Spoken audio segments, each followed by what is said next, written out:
It's officially UFC International Fight Week, and we are a few days away from UFC's greatest show of the year, the International Fight Week. And this year, it's not about gold, it's about return of a myth, the notorious Conor McGregor. It has been 5 long years since we saw him step back into the cage. But to understand the gravity of UFC 329, we have to look where he's been. Because while the rest of the lightweight and welterweight divisions were grinding in the dark gyms, Conor McGregor was busy conquering a whole beast altogether, Hollywood. When Conor's tibia snapped back in 2021, many thought the story was over. Instead, it opened a climatic chapter.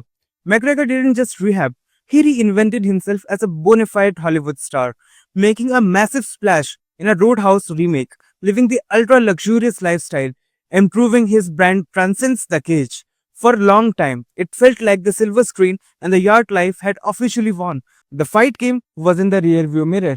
We are unleashed, breaking the chains of the iron cage. We are unbound, turning the heart to a primal rage. We are unleashed. But the itch of a true competitor never goes away.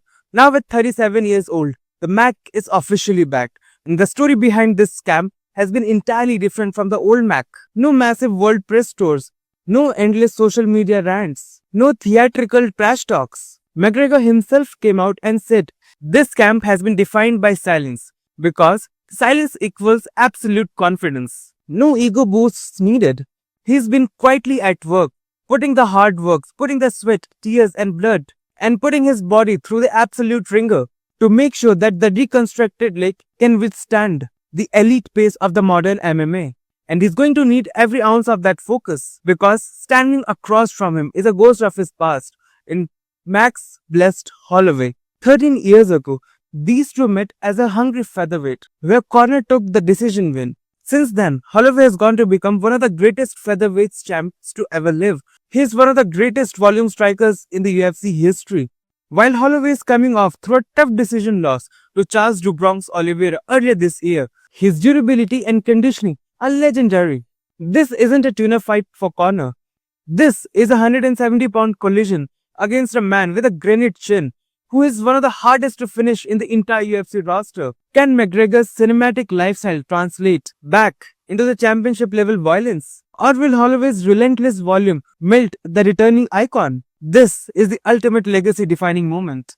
While the main event might be the reason most of the people would be tuning for the fight, but the rest of the card is an absolute pressure cooker.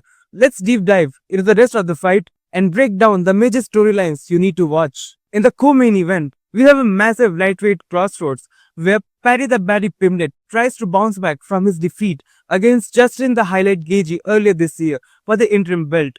Standing across from him would be one of the most violent superstars in all of UFC in Benoit Saint-Denis. Paddy has been incredibly vocal about wanting a multi-million-dollar payday against Conor McGregor at welterweight. But to get it, he has to survive Benoit Saint-Denis. BSD is a violent finisher who wants nothing more than to derail the Liverpool superstars' hype train for good.